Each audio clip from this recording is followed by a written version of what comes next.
Good morning po sa inyong lahat. Sana po kayo ay nasa mabuting kalagayan sa araw na ito. Bago po tayo makinig ng message ngayong umaga, gusto ko po nang magpasalamat at bumati sa ilang mga kapatid natin. Unang-una po, ako ay muling nagpapasalamat sa lahat ng mga bumati sa kaarawan ni Carmen noong March 18. Bagamat siya po ay 4 na taon na nawala sa ating piling, ngunit maraming salamat po sa inyo sapagkat patuloy pa rin po ninyo siyang naalaala. Binabati ko rin ng happy birthday si Pastor Arnel at Joy Corpos. Si Pastor Arnel po ang associate pastor ni Pastora Elsa Sumbad dito po sa UMLC Poblacion 3, Victoria Oriental, Mindoro, at ang kanyang wife na si Joy ay isa sa mga leaders at siya rin po ang head usher ng church. Happy birthday also to Lolit Valencia and also to Edith Luzano. Siya po ay taga Bae, Laguna, isa siya sa leader ng ating church doon, ng UMLC Church, at siya po ay isang barangay councilor. Last but not the least, happy birthday to Louie Buenaventura. Siya po ay taga Marikina at salamat sa Panginoon sapagkat siya po ay patuloy na naglilingkod sa Panginoon. Ang topic po natin sa umagang ito ay turning disappointment into positive mood. Ibaling ang kabiguan sa positibong pananaw or kalagayan. Ang definition po ng disappointment o kabiguan ay sadness or displeasure caused by the non-fulfillment of one's hopes or expectation. Kalungkutan na dulot ng hindi katuparan ng isang bagay na inaasahan. Tayo po ay manalangin. Lord, maraming salamat po sa araw na ito, sa panibagong buhay, bagong kalakasan na iyong ipinagkaloob sa amin. Thank you for this opportunity na kayo ay aming mapaglingkuran at ganun din po ang aming kapwa. Pagpalain po ninyo ang message ngayong umaga sa pangalan na Jesus.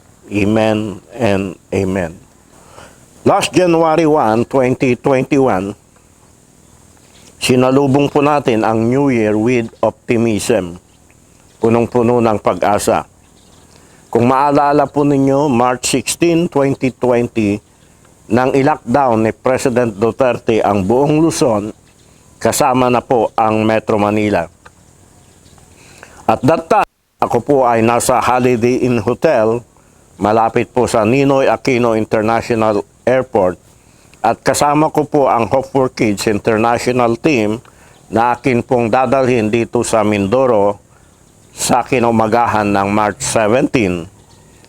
Subalit sa gabi ng March 16, doon po ini-announce ni President Duterte ang tungkol sa pag-lockdown sa buong Luzon. So kinaumagahan po, nag-usap-usap na kami na hindi na lamang tutuloy ang Hope for Kids team dito sa Mindoro at uuwi na lamang sila dahil pagdating ng Sunday, March 22, ay wala nang makakaalis at makakapasok na eroplano sa bansang Pilipinas. Ang huling flight palabas ng Pilipinas ay midnight ng March 21. Kami naman, bumalik na rin dito, kasama ko si Miles at si Emard sa Mindoro ng March 21. At mula noon hanggang ngayon, dito na po ako nanatili sa Mindoro. Many of us have been affected by the pandemic in different ways. Marami talaga sa atin ang naapektuhan ng pandemyang ito sa iba't ibang mga kaparaanan.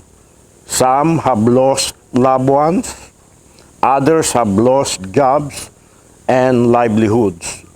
Kaya nga po, pagdating ng January 2021, ay sinalubong natin ang New Year with optimism. At ang isang dahilan ng ating optimism ay dahil meron ng darating na vaccines. At excited na tayo dahil nagsimula na rin ang vaccinations. Unti-unti na ring lumuwag ang restrictions ng quarantine at ang mga tao ay nagplano na ng kanilang mga gagawing trips at excited na rin ang mga businesses na mag-open But for some reasons, the number of COVID cases and deaths reportedly ay muling tumaas to a point that we are now the highest scorer in the Western Pacific region.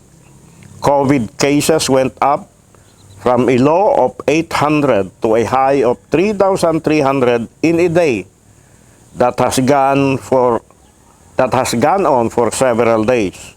Kaya po muling naghigpit ang ating pamahalaan at ang pinairal ngayon ay ang tinatawag na granular lockdown. Ibig sabihin, hindi na po ilalockdown ang buong Metro Manila, kundi yung mga areas lamang po na merong mga COVID cases, ayon na lamang po ang kanilang ilalockdown.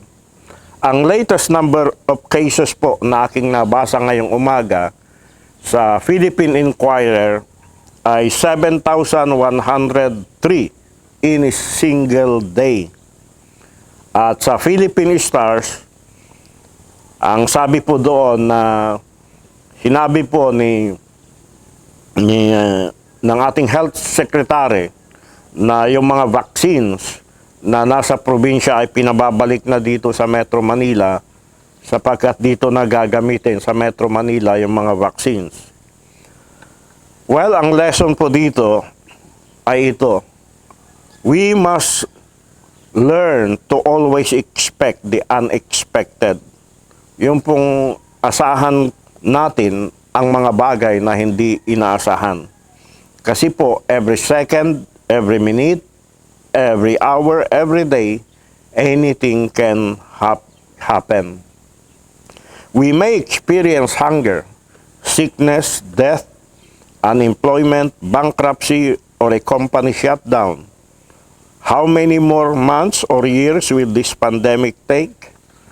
Ang sagot ko po ay hindi ko po alam talaga. Kaya nga po, talaga nga pong disappointing ang sitwasyon natin. Nakakapanlumo, Ganun pa man, everything is not hopeless.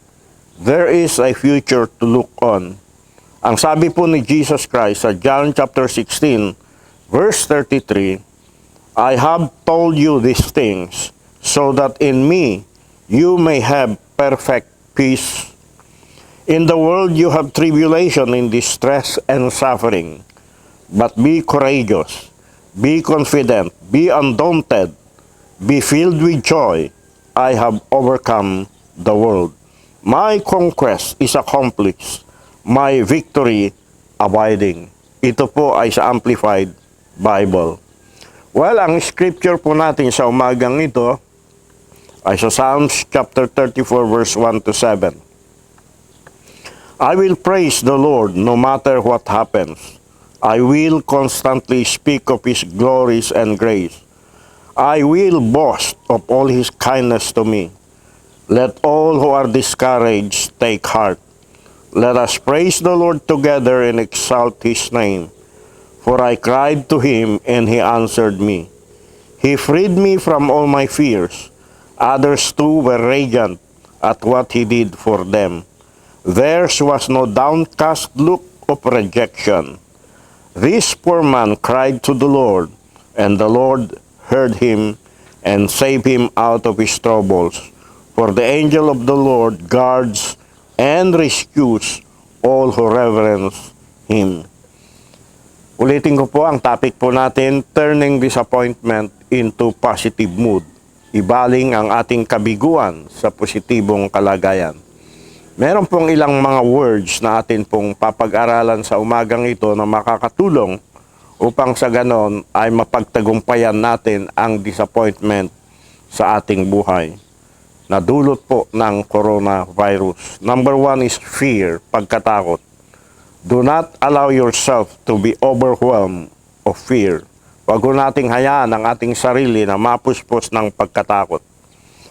Many people now have been spun into paranoia about the coronavirus by the media. Marami po ang nagkakaroon ngayon ng psychological disorder o napapraning dahil po sa coronavirus na kanilang nababasa sa mga pahayagan. Some of that fear is justified and some of it produces excess anxiety that hurts more than it helps.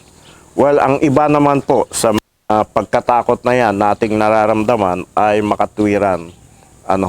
Halimbawa, natatakot tayo na mahawahan ng coronavirus. Justified po yan, makatwiran yan. Pero, meron ding pagkatakot na nagpuproduce ng excess anxiety, yung labis na pag-alaala na sa halip na makakatulong sa atin, ay makakapinsala po sa atin. Kaya nga po, marami na po ang nagkakaroon ng insomnia or sleeping disorder ngayon dahil sa pandemic. Marami na po ang hindi makatulog dahil po sa pandemic na ito. Kaya nga po ang sabi ng Panginoong Diyos sa Isaiah chapter 35 verse 4, "Say to those with fearful hearts, be strong, do not fear. Your God will come. He will come with vengeance. With divine retribution, He will come to save you." And then Jesus Christ said in Matthew chapter 6 verse 34, "Therefore do not worry about tomorrow, for tomorrow will worry about itself. Each day has enough trouble of its own." Kaya nga po, maging kalmante lamang po tayo. Magpatuloy lamang po tayo sa ating mga ginagawa araw-araw and practice preventative hygiene. Magsagawa ng kalinisan sa pamamagitan po ng pag-iwas. At kung mag-quarantine or mag-self-quarantine tayo, dapat hindi takot ang nag-uudyok sa atin na gawin ito. Taking proper precaution expresses confidence that there is something preventative and protective to be done. Yung punong gawin natin ang tamang pag-iingat ay nagpapahayag ng kumpiyansa na may isang bagay na dapat iwasan at proteksyon na dapat nating gawin. Sa aklat ng Isaiah chapter 26 verse 3, ang sabi ni God, "Thou wilt keep him in perfect peace, whose mind is stayed on thee, because he trusted in thee." Yun daw pong ang isipan ay nakalagak sa Panginoon, yun daw po ang isipan na magkakaroon ng ganap na kapayapaan. At ito po ang isang paraan na mapaglabanan po natin ang takot sa ating buhay. Number 2, faith in God. Pananampalataya sa Diyos. Psalms 56 verse 3 and 4, "When I am afraid, I will put my trust in you. In God, whose I praise, in God I have put my trust. I shall not be afraid." Trust is putting your faith in God. Fear is a reminder to transfer our focus from what we are afraid of to God. Yun daw pong pagkatakot ay paalaala lamang sa atin na i-focus natin ang ating isipan at sarili sa Diyos. Fear can be a visitor but not a resident. Ang pagkatakot ay maaaring katulad ng isang bisita, pero hindi po ito dapat na manirahan. Let us trust God in the midst of crisis. Psalms 23 verse 4, "Even though I walk through the darkest valley, I will fear no evil, for you are with me. Your rod and your staff, they comfort me." Alam po ninyo, si Apostle Paul ay nakipaglaban sa mga hindi nagagamot na sakit sa kanyang buhay. Ngunit ito po ang kanyang sinabi, For I am convinced that neither death nor life, neither angels nor demons, neither the present nor the future, nor any powers, neither height nor depth, nor anything else in all creation will be able to separate us from the love of God that is in Christ Jesus. Whatever coronavirus can take from us, it cannot take Christ from us. It cannot take our salvation from us. Kaya ilagak lamang po natin ang ating pananalig sa Diyos. Number 3, social responsibility. Bilang mga Kristiyano, we have a social responsibility in the midst of coronavirus. Meron po tayong responsibilidad sa ating lipunan na kinalalagyan. First of all, we are obligated to obey the government. Romans 13 verse 1, every person is to be in subjection to the governing authorities, for there is no authority except from God, and those that exist are established by God. Bawat isa daw po ay magpasakop sa governing authorities, sapagkat wala daw pong authority maliban na ito ay galing sa Panginoon. At yung mga umiiral na authority ay itinalaga ng Panginoon. Therefore, when the government makes recommendations or issues warning, it is incumbent upon us to treat these communications seriously. Katungkulan po natin na tratuhin ang mga warnings na ito, na seryosohin natin. Ano po? Halimbawa po, yung observing minimum health protocols, katulad po ng pagsusuot ng face mask, face shield, paghuhugas ng kamay, at saka social distancing. God is active during the coronavirus scare. Ang Diyos ay aktibo sa panahon ng pagkatakot sa coronavirus. When God sent His plague to Israel, He protected the people that took preventative measure. Nung nagpadala po ng salot ang Panginoong Diyos sa bansang Israel, ay prinotektahan ng Diyos yung mga tao na gumawa ng hakbang sa pag-iwas. Sa Exodus chapter 12 verse 21 to 23, ito po ang sabi ni God sa kanila, pick out a lamb or young goat for your families and kill the Passover animal. Take the branch of a hyssop plant, dip it in the blood which is in the bowl, and put some of the blood on top and sides of the door frames of your houses. No one may leave the house until morning. The Lord will go throughout Egypt to kill the Egyptians. When He sees the blood on the top and sides of the door frame, He will pass over that doorway, and He will not let the destroyer come into your home to kill you. In other words po, the Lord protected those who took preventative measures. Ito po kasi yung panahon na gustong ilabas ni God ang mga Israelites doon po sa Egypt. Pero ang Pharaoh ng Egypt ay nagmatigas at ayaw niya silang paalisin. Kaya ang ginawa ni God, nagpadala siya ng salot. At isa na nga po doon ay yung death angel na papatay sa lahat ng mga firstborn ng mga Egyptians. Pero ang sabi ng Panginoon sa mga Israelitas sa pamagitan ni Moses, sabi niya ay kumuha kayo ng isang hayop at patayin ninyo ito para sa inyong pamilya. Yung dugo niya ay lagay ninyo sa planggana. Pagkatapos kumuha kayo ng dahon ng hisap, isawsaw ninyo doon sa dugo. Pagkatapos ipahid ninyo sa hamba ng inyong mga pintuan. Sapagkat kinagabihan, sabi niya, walang lalabas sa inyo hanggang kinaumagahan. Sapagkat sa gabi, sabi ng Panginoon, ay darating ang death angel na siyang papatay sa lahat ng mga firstborn ng mga Egyptians. At kung makita niya ang dugo sa hamba ng inyong pintuan, ay lalampasan niya kayo at hindi kayo mamamatay. So, yung mga Israelites na naniwala at sumunod sa sinabi ng Panginoon ay naprotektahan sila sa kamatayan. So, bilang mga Kristiyano po, we are obligated to obey the government. Ano ho? Yan po ang una nating social responsibility. Ang pangalawa po na responsibilidad natin sa lipunan, let us practice hospitality. Isagawa natin ang pagmamagandang loob.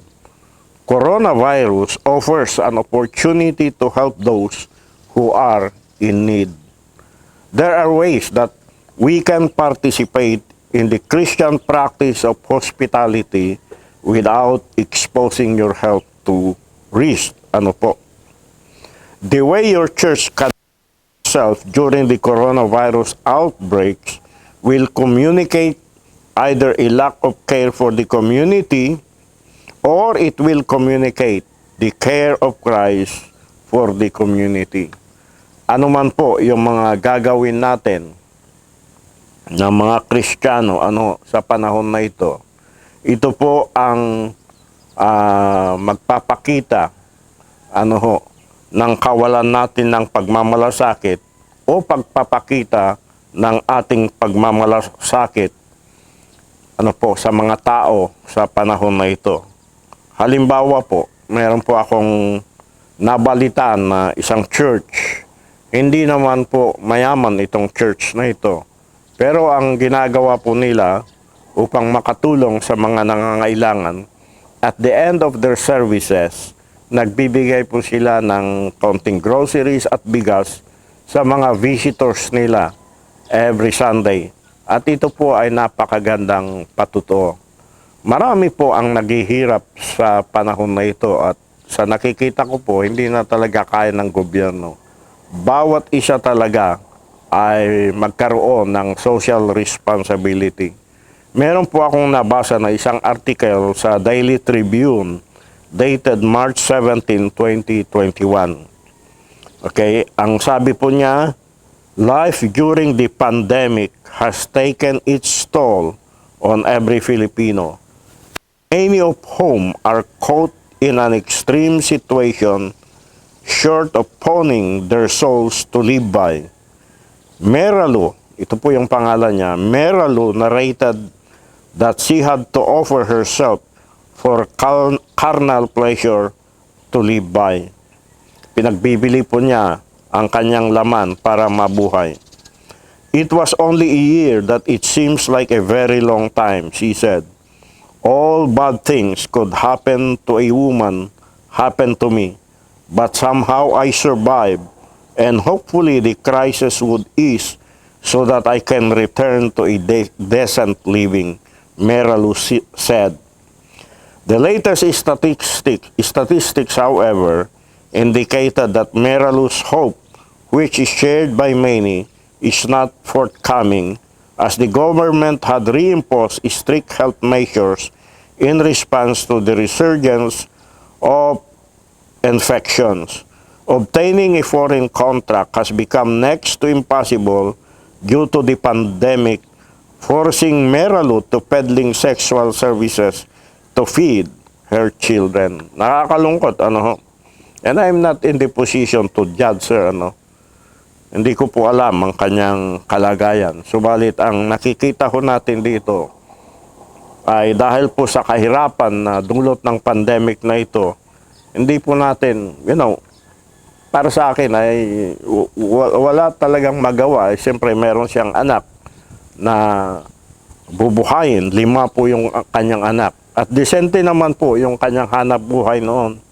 Kaya lang dahil nga po sa hirap ng buhay, ito ang kanyang naisipan. Kaya nakakalungkot. Ganito rin po ang nangyari sa 2 Kings chapter 6 verse 24 to 30 sa bansang Israel. Sapagkat nung panahon na yan, si King Ben-Hadad, ang hari ng Syria, ay kinubkob ang bansang Samaria. Kaya walang makalabas na tao. Walang makapasok na tao sa Samaria. At dahil dito ay nagkaroon ng matinding gutom, sapagkat ang isa sa paraan sa pakikidigma sa panahon na yan, upang gapiin mo ang ang iyong kalaban ay kubkubin mo, walang lalabas, walang makakapasok. Pag nagutom sila ay susuko sila. Yan po ang ginawa ni King Ben-Hadad. Kaya dumating yung panahon na merong isang nag-usap ang dalawang nanay at kinain nila yung anak niya, yung anak nung isa. Pero nung dumating yung panahon na yung anak naman nung isa ang kakainin nila ay umayaw na. Kaya nagsumbong yung babae sa hari. At nung malaman ng hari yon, ay hinapak niya, pinunit niya ang kanyang kasuutan. Pagkat hindi niya akalain na gano'n ang nangyayari sa kanyang masasakupan. Well, ito po ang pangako ng Panginoon if we are hospitable. Isaiah chapter 54 verse 14. In righteousness you will be established. You will be far from oppression, for you will not fear, and from terror, for it will not come near you. Pang-apat po ay ang prayer. God commands His people to pray. Inutusan talaga ng Diyos ang kanyang bayan na manalangin. Sa 2 Chronicles 6:21, hear the supplications of your servant and your people Israel when they pray toward this place. Hear from heaven your dwelling place, and when you hear, forgive. Alam po ninyo, ang maganda po sa prayer ay nakakarating kahit saan. Ito po talaga ay makapangyarihan. Makakapasok ang prayer sa loob ng mga ospital, sa loob ng mga tahanan. Makakarating ang prayer sa ibang bansa. Wala pong imposible Kaya prayer is very, very important sa panahon na ito. When Jesus prays for us, He does not pray that God would transport us into some perfectly safe place. He prays that amidst the danger, we would remain spiritually safe. John chapter 17 verse 15, my prayer is not that you take them out of the world, but you protect them from the evil one. Alam po ninyo, this direct our prayer life in the midst of coronavirus scare in two ways. First, we must pray. Pray for safety. Pray for protection. Pray for healing. And pray for recovery. Secondly, pray for spiritual protection. Ito po ay napakahalaga sapagkat anuman po ang mangyari sa atin, if we are spiritually safe, makakaasa po tayo na tayo po ay makakapiling ng Panginoon. And number 5, always be grateful. Lagi po tayong magpasalamat. In spite of what is happening, let us not forget to thank God. Huwag po nating sisihin ang Diyos sa nangyayari ngayon. Sa halip tayo po ay magpasalamat sa Kanya. Sa 1 Thessalonians chapter 5 verse 16 to 18, rejoice always, pray without ceasing, give thanks in all circumstances, for this is the will of God in Christ Jesus for you.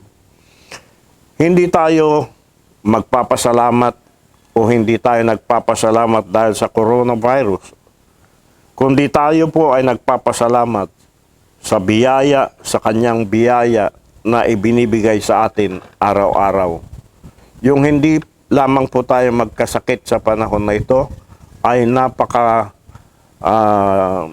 importante, napakahalagang biyaya yan ng Diyos sa atin. Yung buhay pa tayo, napakahalagang biyaya ng Diyos ito sa atin.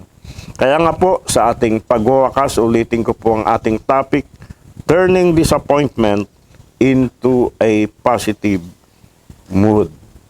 Kung titignan po natin, kung babasahin po natin ang mga pahayagan sa panahon na ito, kung mag-log on po tayo sa internet, or kung kausapin po natin ang ating mga kaibigan, alam po ninyo, mostly, kalimitan po, ang pinag-usapan ay about coronavirus. Kaya nga po, we need to get closer to God. Not only that, let us rest in His promises, and practice preventative hygiene. Yung gumawa tayo ng mga pamamaraan upang makaiwas sa pandemyang ito.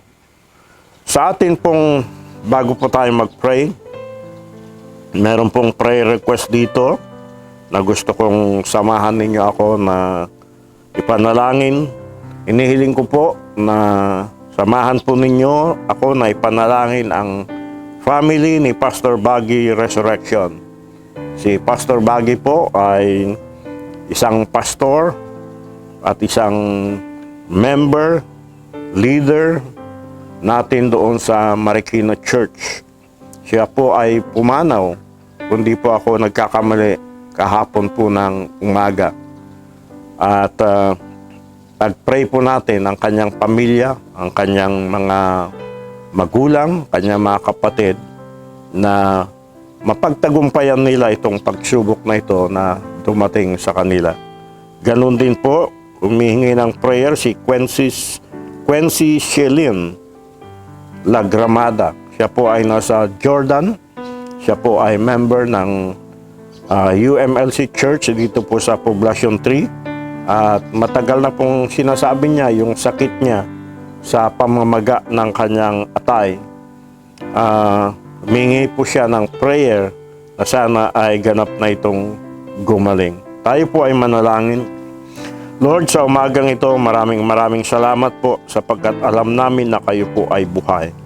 Kayo pa rin ang may control ng lahat ng bagay. Bagamat kami po ay nakakaranas ng disappointment sa panahon na ito dahil po sa pandemyang ito, ngunit alam namin, O Diyos, na ikaw pa rin ang may hawak ng aming kinabukasan. Kaya nga po sa umagang ito, labis po kami nagpapasalamat sa inyo. Sa inyong biyaya, Panginoon, sa bawat isa sa amin.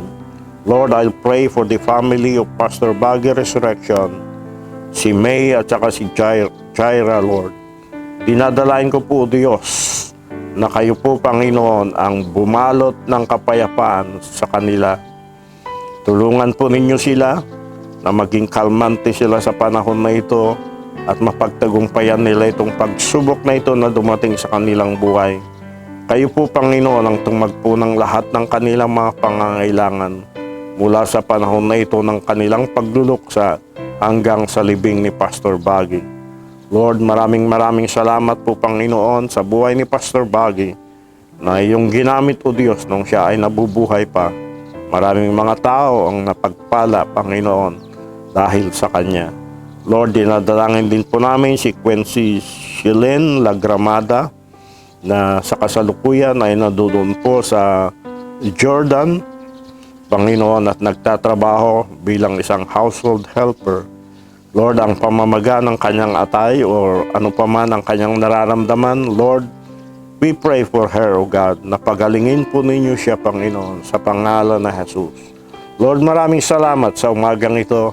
I'll pray for all our viewers, O God. Hindi ko po alam ang kanilang mga pangangailangan, ngunit alam po ninyo ang kanilang kalagayan. Kayo rin po, Panginoon, ang magbigay, Panginoon, ng kapayapaan, kaginawahan, kagalingan, Panginoon, sa kanila. Salamat po, Panginoon, sa umagang ito at ibinabalik ko po sa inyo ang lahat ng kapurihan, lahat ng kalwalhatian. Sa pangalan ni Jesus, Amen and Amen. Muli, magandang umaga po sa inyong lahat. Araw po ng linggo ngayon. Kayo po ay pumunta sa inyong mga simbahan upang magpasalamat at sumamba sa Panginoon. Hanggang sa muli, and to God be the glory.